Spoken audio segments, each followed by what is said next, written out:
નમસ્કાર વિદ્યાર્થી મિત્રો, હું દિલીપભાઈ ચાવડા આપ સર્વેનું રસાયણ વિજ્ઞાનની વિડિયો લેક્ચર સિરીઝની અંદર હાર્દિક સ્વાગત કરું છું। પરમાણુના બંધારણમાં આપણે કેટલાક સ્વાધ્યાયના પ્રશ્નોની આજે ચર્ચા કરવી છે। એમ પૈકીનો સ્વાધ્યાયનો પ્રશ્ન નંબર 2.3 છે એ અહીંયા તમે બોર્ડ ઉપર જોઈ શકો છો। પ્રશ્ન બહુ સરળ સિમ્પલ પ્રશ્ન છે। પ્રોટોન અને ન્યુટ્રોનની સંખ્યા જણાવો। પ્રોટોન અને ન્યુટ્રોનની સંખ્યા જણાવો। તો તમે જોઈ શકો છો એક પહેલો પ્રશ્ન છે, બરાબર।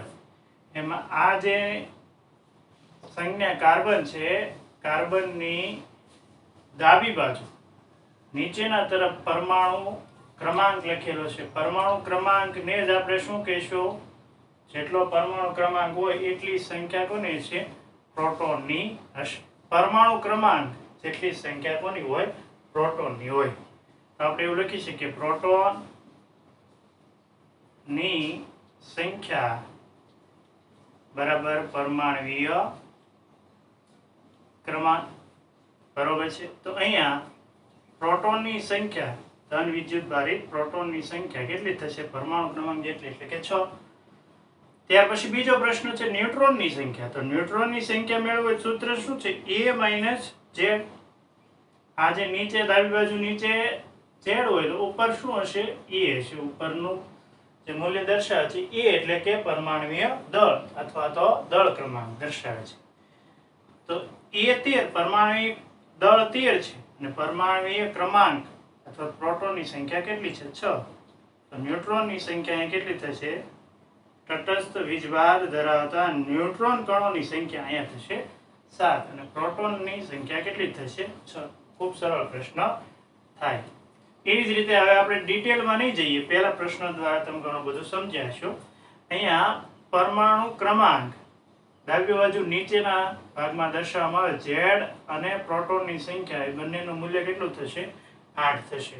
અહીંયા તમને કોઈ કહે ને ઇલેક્ટ્રોનની સંખ્યા કેટલી, તો તટસ્થ પરમાણુ હોવાને કારણે ઇલેક્ટ્રોનની સંખ્યા કેટલી થશે? 8 થશે ઇઝ ઇક્વલ ટુ ઇલેક્ટ્રોનની સંખ્યા, પ્રોટોનની સંખ્યા, પરમાણુ ક્રમાંક, ઇલેક્ટ્રોનની સંખ્યા બધું અહીં કેટલું થશે? 8। તમને ન્યુટ્રોનની સંખ્યા પૂછે તો A - Z A 16 Z 8, તો ન્યુટ્રોનની સંખ્યા કેટલી થશે? 8 થશે, બરોબર છે। એવી જ રીતે આપણે અહીંયા ગણતરી શરૂ કરીએ। આયર્ન તત્વ આપ્યું છે, એનો પ્રોટોનની સંખ્યા કેટલી થશે? 26 થશે। પરમાણુ ક્રમાંક કેટલો થશે? 26 થશે। ઇલેક્ટ્રોનની સંખ્યા કેટલી થશે? 26 થશે, કારણ કે તટસ્થ પરમાણુ છે, ઉપર કોઈ વીજભાર છે નહીં। ન્યુટ્રોનની સંખ્યા A - Z સૂત્રથી મેળવી શકાય। 56 - 26 કરો તો જવાબ આવશે આઈ થિંક 30 જવાબ આવવો જોઈએ। ન્યુટ્રોનની સંખ્યા કેટલી થશે? 30 થશે। એવી જ રીતે અહીંયા આપણે જોઈએ સ્ટ્રોન્શિયમ તત્વ આપ્યું છે, બરોબર છે। એમની માટે તટસ્થ પરમાણુ હોવાને કારણે પ્રોટોન, ઇલેક્ટ્રોન અને પરમાણુ ક્રમાંકની સંખ્યા કેટલી થશે? 38। પ્રોટોન કયો, ઇલેક્ટ્રોન કયો કે પરમાણુ ક્રમાંક, આ બધાની સંખ્યા 38 થશે। ન્યુટ્રોનની સંખ્યા કેટલી થશે? તો કે A - Z જેટલી। A કેટલો? તો કે 88 માઇનસ Z કેટલો? 38। 88 - 38 બાદબાકી કરવામાં આવે 88 - 38 તો જવાબ આવશે મારા ખ્યાલથી 50 આવવો જોઈએ। ગણતરી કરી શકાય તો બાદબાકી કરો 88 - 38 0 5 એટલે 50 જવાબ આવશે। અહીં ન્યુટ્રોનની સંખ્યા કેટલી થશે? 50 થશે। ચાલો, તો હવે પછીનો નેક્સ્ટ પ્રશ્ન છે એ છે સ્વાધ્યાયનો 2.4મો પ્રશ્ન અને પ્રશ્ન કંઈક આવો છે, પરમાણુની સંજ્ઞા છે એ આપણે લખવાની છે। પરમાણુની સંજ્ઞા કોના આધારે નક્કી થાય? તો કે એમનો પ્રોટોનની સંખ્યા, તો પરમાણુ ક્રમાંક ઉપરથી કયું તત્વ છે એમનો ખ્યાલ આવશે। પ્રોટોનની સંખ્યા અથવા તો પરમાણવીય ક્રમાંક ઉપરથી, એટલે Z ઉપરથી કયું તત્વ છે એ ખબર પડશે। દાખલા તરીકે Z બરાબર 17 એટલે 17મા નંબરનું તત્વ એ થશે ક્લોરીન। તો અહીંયા આપણે લખી શકીએ ક્લોરીન 17। ત્યાર પછી Z બરાબર 92 એટલે 92 માં નંબરનું તત્વ થશે યુરેનિયમ, જેનો પરમાણુ ક્રમાંક કેટલો છે 92. ત્યાર પછી Z બરાબર 4 તો એ બેરિલિયમ થશે, હાઇડ્રોજન, હિલિયમ, લિથિયમ અને બેરિલિયમ, જેનો પરમાણુ ક્રમાંક કેટલો છે 4. તો પરમાણુ ક્રમાંક ઉપરથી તત્વ નામ નક્કી થયું કયું તત્વ છે એ. ત્યાર પછી આ તત્વોના બધાયના શું આપી દીધેલા છે, પરમાણ્વીય દળ, બરાબર, અથવા તો દળ ક્રમાંક, જે આપણે ડાબી બાજુ ઉપરના ભાગમાં લખશું. એટલે આ તત્વ થશે ક્લોરીન 1735, આ તત્વ થશે યુરેનિયમ 92233 અને આ તત્વ થશે બેરિલિયમ 409. આ બધા તત્વોની સંજ્ઞા થશે. ખૂબ સરળ પ્રશ્ન કહેવાય, પણ આ બધા પ્રશ્નોથી જ આપણો બેઝ તૈયાર થતો હોય છે, એટલે પહેલેથી વ્યવસ્થિત સમજવું જરૂરી છે. ત્યાર પછી એક મૌખિક પ્રશ્ન મને યાદ આવે છે કે રુથરફોર્ડ, લગભગ 19મો પ્રશ્ન હતો, મને એક્ઝેક્ટ નંબર યાદ નથી, 2.19 કદાચ હશે. રુથરફોર્ડ છે, એમણે જે આલ્ફા કણ પ્રક્રિયાનો પ્રયોગ કર્યો એમાં એમણે ગોલ્ડ નું પતરું લીધું હતું. શેનું પતરું લીધું હતું? ગોલ્ડ, સોનાનો વરખ લીધો હતો. સોનાનો વરખ લીધો, એને બદલે એલ્યુમિનિયમ નું પતરું લીધું હોત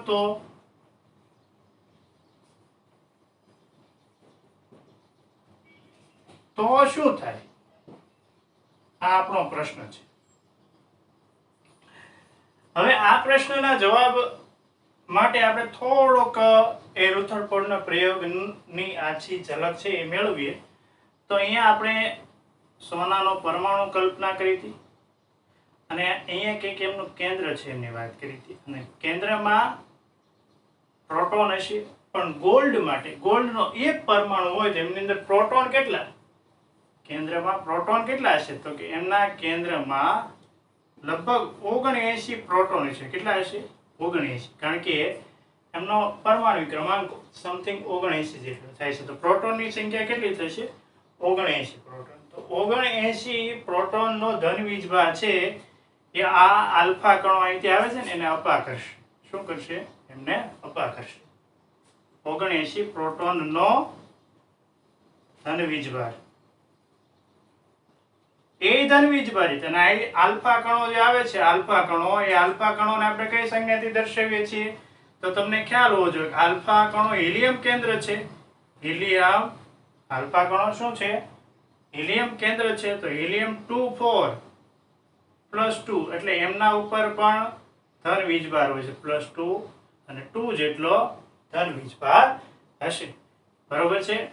તો આ જે આલ્ફા કણો છે એ ધન વીજભારિત અને 79 પ્રોટોન કેન્દ્રમાં રહેલા છે. 79 પ્રોટોન દ્વારા કેન્દ્ર દ્વારા આલ્ફા કણોને શું લાગે છે? અપાકર્ષણ લાગે છે. એ અપાકર્ષણ થોડું વધારે છે, કારણ કે પ્રોટોનની સંખ્યા કેવી છે? વધુ છે, 79 જેટલી. પણ એલ્યુમિનિયમ માટે તમે વાત કરતા હો ને, એલ્યુમિનિયમ માટે, એલ્યુમિનિયમ નો પરમાણુ હોય તો આ એમનું પરમાણુનું કેન્દ્ર છે, આ એલ્યુમિનિયમ નો પરમાણુ છે. તો અહીંયા પ્રોટોનની સંખ્યા કેટલી છે કેન્દ્રમાં? તો કે 13 પ્રોટોન છે, કારણ કે એલ્યુમિનિયમ છે એમનો પરમાણુ ક્રમાંક કેટલો? 13. તો પ્રોટોનની સંખ્યા કેટલી છે? 13. તો 13 પ્રોટોનનો ધન વીજભાર છે એ ક્યાં હશે? કેન્દ્રમાં હશે. તો શું થશે? તો કે અહીંથી જ્યારે આલ્ફા કણો આવશે ત્યારે આલ્ફા કણો કદાચ વિચલન પામશે, પણ એટલી માત્રામાં વિચલન પામશે નહીં જેટલી માત્રામાં અહીંયા વિચલન પામે છે, કારણ કે કેન્દ્રમાં ધન વીજભાર વધુ એટલે વિચલન વધુ જોવા મળશે. અને અહીંયા જેટલા આલ્ફા કણો છે એ ભટકાઈને પાછા ફરે છે, પરત ફરે છે, એટલા આલ્ફા કણો અહીંયા ભટકાઈને પરત ફરશે નહીં. ખ્યાલ આવે છે? તો આ બંને વસ્તુ જોવા મળશે. અને તફાવત ક્યાંથી નક્કી થાય છે? કેન્દ્રમાં પ્રોટોન કેટલા છે એમના આધારે. પ્રોટોન વધુ હોય તો વિચલન વધુ જોવા મળે ને, વધુ સંખ્યામાં આલ્ફા કણો છે એ 180 ડિગ્રીના કોણે પરત ફરશે. પણ અહીંયા કરતા એલ્યુમિનિયમમાં પ્રોટોનની સંખ્યા ઓછી, તો ઓછી માત્રામાં આલ્ફા કણો છે એ વિચલન પામશે અને ઓછી માત્રામાં આલ્ફા કણો છે 180 ના ખૂણે પરત ફરશે. 180 ના ખૂણે પરત ફરે જ ને કેટલાક આલ્ફા કણો. આપણે જોયું હતું કે સોનાના વરખ માટે રેશિયો કેટલો હતો તો કે 20,000 આલ્ફા કણો પૈકી એક આલ્ફા કણ છે એક 180 ડિગ્રીના ખૂણે પરત ફરતું હતું. અહીંયા એક પ્રશ્ન મને થાય છે, એમનો જવાબ તમે કોમેન્ટ બોક્સમાં જરૂરથી ગણતરી કરી અને આપજો ફાઇનલ જવાબ શું આવે છે.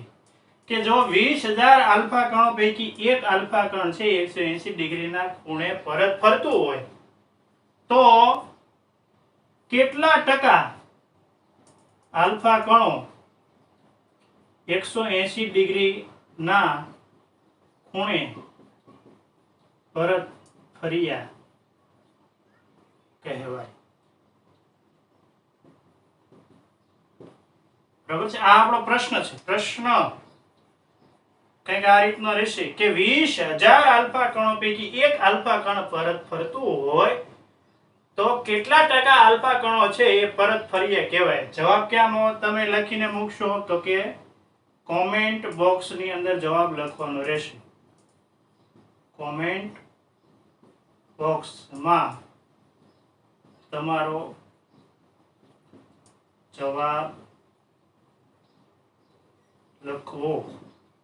બરાબર છે. આમનો હાલ પૂરતું હું સોલ્યુશન કરાવતો નથી, પણ એક સાદી ત્રિરેખી મૂકવાની છે. ટકા થોડીક હિન્ટ આપી દો. ટકા 100 એ મળે.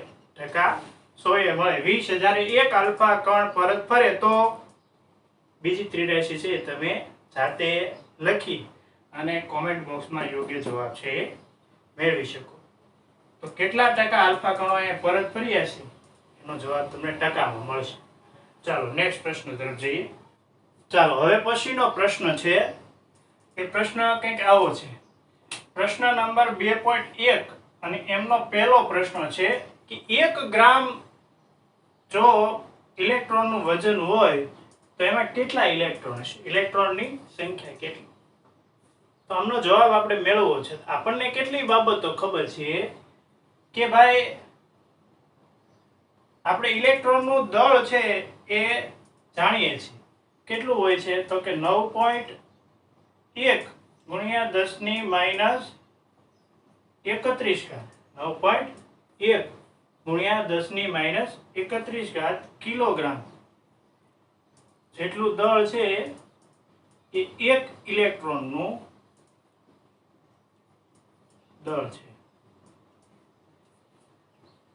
9.11 ગુણ્યા 10 ની માઈનસ 31 ઘાત જેટલું દળ એક ઇલેક્ટ્રોનનું હોય છે. તો અહીંયા આપણને કેટલા ગ્રામ કીધું છે? અહીંયા તો ગ્રામમાં માહિતી આપેલી છે. તો આપણે શું કરશું? ગ્રામને કિલોગ્રામમાં ફેરવશું. ગ્રામને કેવા ફેરવશું? કિલોગ્રામમાં.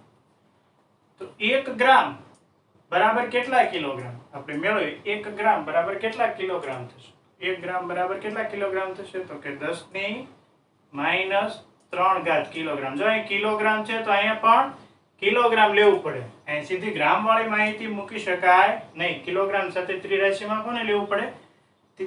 કિલોગ્રામ. તો 10 ની માઈનસ 3 ઘાત કિલોગ્રામ જેટલું દળ ઇલેક્ટ્રોનનું હોય તો એમાં ઇલેક્ટ્રોનની સંખ્યા કેટલી આવી ત્રિરાશી થશે?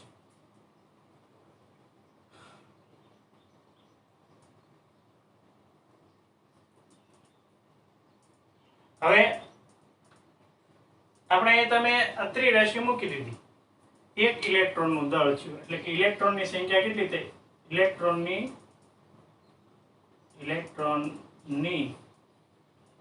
સંખ્યા કેટલી થઈ? 1 થઈ. એક ઇલેક્ટ્રોન થયો. એટલું દળ હોય ત્યારે કેટલા ઇલેક્ટ્રોન? આવી સાદી ત્રિરાશી કે ભાઈ 9.1 આ એક ઇલેક્ટ્રોનનું દળ છે. આપણે થોમ્સન અને એમનો E/m રેશિયો બાદ મેળવેલું જે દળ છે E, બરાબર ને? થોમ્સને જ્યારે વીજભાર અને દળનો ગુણોત્તર મેળવ્યો ને ત્યાર પછી મિલિકનનો વીજભારનું મૂલ્ય નક્કી થયા બાદ જે ઇલેક્ટ્રોનનું દળ મેળવ્યું 9.11 ગુણ્યા 10 ની માઈનસ 31 ઘાત કિલોગ્રામ એ એક ઇલેક્ટ્રોનનું દળ હોય તો 1 ગ્રામ એટલે શું થશે? 1 ગ્રામ એટલે 10 ની માઈનસ 3 ઘાત કિલોગ્રામ જેટલું દળ હોય ત્યારે ઇલેક્ટ્રોનની સંખ્યા કેટલી? જો અહીંયા દળ સામે દળ લીધું ને અહીં ઇલેક્ટ્રોનની સંખ્યા, એક ઇલેક્ટ્રોનની સંખ્યા થશે. અથવા તો અહીંયા થોડુંક આપણે તમને કન્ફ્યુઝ ન થાય એટલે થોડું વ્યવસ્થિત લખી નાખીએ કે એટલું દળ હોય એટલું દળ તો ઇલેક્ટ્રોનની સંખ્યા કેટલી થશે? એક ઇલેક્ટ્રોન થશે. એક ઇલેક્ટ્રોન એટલા દળમાં ઇલેક્ટ્રોન કેટલા હોય? એક ઇલેક્ટ્રોન હોય. તો 10⁻³ કિલોગ્રામ જેટલું દળ હોય ત્યારે એમાં ઇલેક્ટ્રોનની સંખ્યા કેટલી? ચાલો ત્રિરાશી નું સાદુરૂપ આપીએ. 10⁻³ છેદમાં 9.1 ગુણ્યા 10⁻31. બરાબર છે. સાદુરૂપ આપો તો 1/9.1 યથાવત રહેશે ગુણ્યા 10⁻31 ઉપર આવશે. -31 ઉપર આવશે તો +31 થઈ જશે અને -3 તો ઓલરેડી હતી તે. તો આપણે લખી શકીએ 1/9.1 ગુણ્યા 10 ની કેટલી ઘાત થશે? તમે સાદુરૂપ આપો તો લગભગ 28 ઘાત થશે. કેટલી ઘાત થશે? 28. હવે 1/9.1 છે બરોબર, એમનું સાદુરૂપ તમારે આપવાનું છે. એમનું સાદુરૂપ આપશો તો ફાઇનલ જવાબ શું આવે? એ ફાઇનલ જવાબ અહીં લખવાનો છે. ખાલી જગ્યા ગુણ્યા 10 ની મારા ખ્યાલથી કેટલી ઘાત આવશે? 27 ઘાત આવશે. 1 સમથિંગ 1.0 સમથિંગ ગુણ્યા કેટલી ઘાત આવશે? 10⁻27 ઘાત બરોબર જેટલા ઇલેક્ટ્રોન 1 ગ્રામ જથ્થામાં હશે.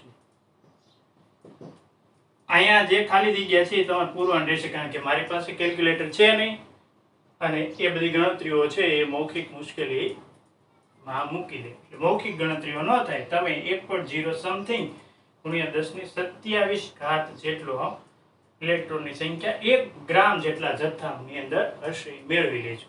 બરોબર છે. ફરીવાર આ પ્રશ્ન સમજીએ તો શું છે કે એક ઇલેક્ટ્રોનનું દળ કેટલું છે? એક ઇલેક્ટ્રોન હોય તેમનું દળ એટલું. તો 10⁻³ કિલોગ્રામ જેટલું દળ હોય ત્યારે ઇલેક્ટ્રોનની સંખ્યા કેટલી? ત્રિરાશીના અંતે જવાબ આવી જશે. નેક્સ્ટ દાખલો શું રકમ છે? 2.1 નો પેટા દાખલો બીજો. 1 મોલ ઇલેક્ટ્રોન એમનો ભાર એટલે કે વીજભાર. ભાર એટલે શું થશે? વીજભાર.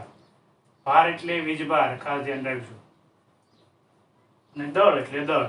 બરાબર ને? દળ એટલે દળ. આ બંને ગણવા છે. એ પહેલા આપણે 1 મોલ ઇલેક્ટ્રોન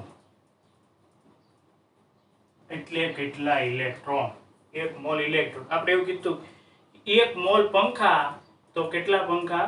6.022 ગુણ્યા 10⁻23 ઘાત જેટલા પંખા થાય. 1 મોલ પેન તો કેટલી પેનની સંખ્યા થશે? 6.022 ગુણ્યા 10⁻23 ઘાત. 1 મોલ ફોન તો ફોનની સંખ્યા કેટલી થાય? 6.022 ગુણ્યા 10⁻23 ઘાત. 1 મોલ ઇલેક્ટ્રોન તો ઇલેક્ટ્રોનની સંખ્યા કેટલી? તો કે 6.022 ગુણ્યા 10⁻23 ઘાત જેટલા ઇલેક્ટ્રોન હશે. એમાં 6.022 ગુણ્યા 10⁻23 ઘાત જેટલા ઇલેક્ટ્રોન થાય. શું થાય? 1 મોલ ઇલેક્ટ્રોનનો મતલબ થશે 6.022 ગુણ્યા 10⁻23 ઘાત જેટલા ઇલેક્ટ્રોન. ચાલો ત્યાર પછી એક ઇલેક્ટ્રોનનો વીજભાર કેટલો હોય છે? એક ઇલેક્ટ્રોનનો વીજભાર તો એક ઇલેક્ટ્રોનનો વીજભાર હોય છે 1.6 × 10⁻19 કુલમ. માઇનસમાં હોય પણ મૂલ્ય કેટલું હોય છે? ઋણ વીજભાર. ઇલેક્ટ્રોનનો વીજભાર છે એ માઇનસ હોવાને કારણે ઋણ નિશાની લખવામાં આવે છે, પણ મૂલ્ય કેટલું? 1.6 ગુણ્યા 10⁻19 ઘાત કુલમ. સી નો મતલબ શું થશે? કુલંબ. ત્યાર પછી એક ઇલેક્ટ્રોનનું દળ કેટલું? તો કે એક ઇલેક્ટ્રોનનું દળ અથવા તો વજન કેટલું હોય છે તો કે 9.1 ગુણ્યા 10⁻31 કિલોગ્રામ છે. આ બધી માહિતી આપણને જો ખ્યાલ હોય ને તો આ બધા પ્રશ્નોના જવાબ મળી જાય. હવે જુઓ, આપણી પાસે ઇલેક્ટ્રોનની સંખ્યા કેટલી છે? 1 મોલ. 1 મોલને આપણે વધારે અર્થઘટન સ્વરૂપે સમજીએ તો કેટલી થશે? 6.022 ગુણ્યા 10⁻23 જેટલા ઇલેક્ટ્રોન. તો જો એક ઇલેક્ટ્રોનનો વીજભાર 1.6 ગુણ્યા 10⁻19 હોય તો અહીંયા તો 6.022 ગુણ્યા 10⁻23 જેટલા ઇલેક્ટ્રોન છે. તો એમનો વીજભાર કેટલો છે? તો આપણે લખશું 1 મોલ ઇલેક્ટ્રોનનો વીજભાર. પહેલા તો 1 મોલ ઇલેક્ટ્રોનમાં ઇલેક્ટ્રોનની સંખ્યા કેટલી?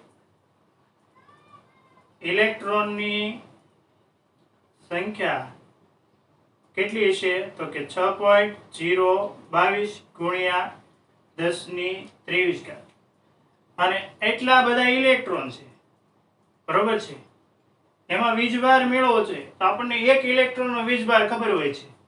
એક ઇલેક્ટ્રોનનો વીજભાર કેટલો હોય છે?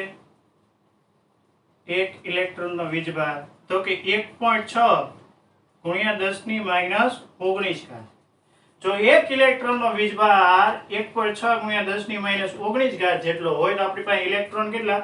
6.022 ગુણ્યા 10⁻23. આ બંનેનો ગુણાકાર કરવામાં આવે ને એ આપણને શું મળશે? 1 મોલ ઇલેક્ટ્રોનનો વીજભાર. 1 મોલ ઇલેક્ટ્રોનનો વીજભાર કરવો હોય તો આપણને એ ખબર છે એક ઇલેક્ટ્રોનનો વીજભાર 1.6 ગુણ્યા 10⁻19 કુલમ હોય છે. પણ આપણી પાસે એક ઇલેક્ટ્રોન નથી. આપણી પાસે ઇલેક્ટ્રોન કેટલા છે? આપણી પાસે ઇલેક્ટ્રોનની સંખ્યા તો અઢળક છે. કેટલી છે? અઢળક એટલે કે 6.022 ગુણ્યા 10⁻23. એટલા બધા ઇલેક્ટ્રોન છે તો એનો વીજભાર કેટલો હશે તો કે એને ગુણ્યા 1.6 ગુણ્યા 10⁻19 જેટલો. આ બંનેનો ગુણાકાર કરવાથી જવાબ છે એ કેટલો આવી તમારે મેળવવાનો રહેશે. આમનો જવાબ છે, જો આમની ઘાત તો આપણે અહીં મેળવી શકીએ કે 23 - 19. 23 - 19 એટલે કેટલી થશે? 10⁻4. 23 - 19 એટલે 10⁻4 થશે. ગુણાકાર કરવાનો છે 6.022 ગુણ્યા 1.6 નો, બરોબર છે. તો ગુણાકારને અંતે જવાબ કેટલો આવે છે? જવાબ તમારે અહીંયા લખવાનો છે 9470. અને એકમ જો વીજભાર છે એનો એકમ શું હોય? કુલમ. વીજભારનો એકમ શું રહેશે?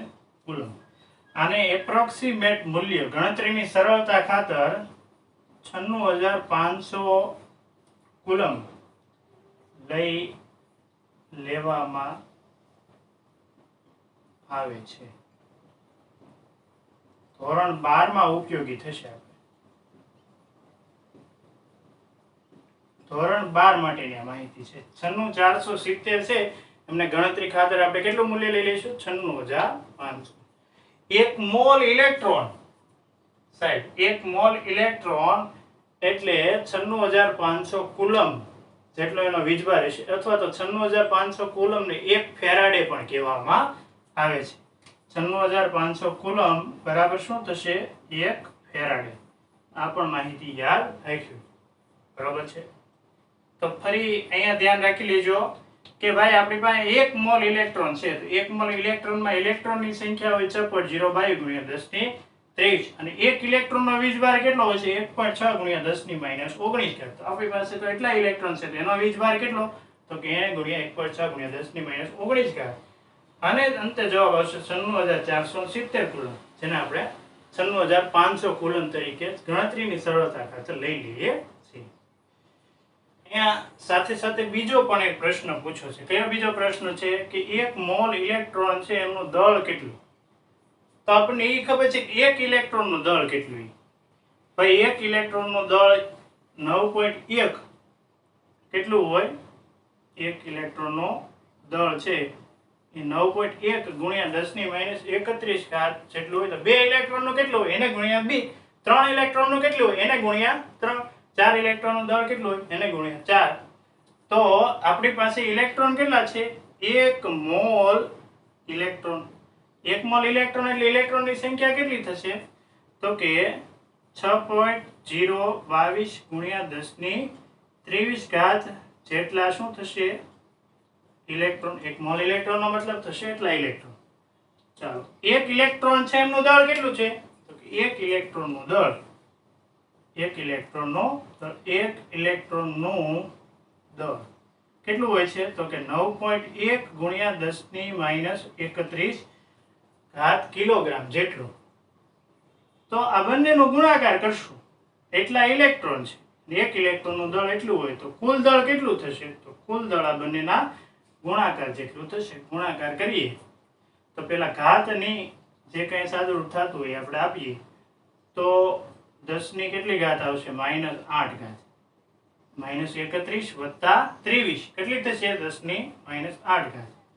એમને ગુણ્યા 6.022 ગુણ્યા 9.1.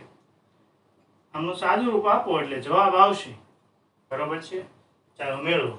જવાબ આવશે 5.486 ગુણ્યા 10 ની -7 ઘાત. અને અહીંયા તો આપણે શું મેળવવાનું છે? 1 મોલ ઇલેક્ટ્રોનનું દળ. 1 મોલ ઇલેક્ટ્રોનનું દળ અહીંયા જે મળશે એ આપણને સીધું કેમાં મળશે? કિલોગ્રામમાં મળશે.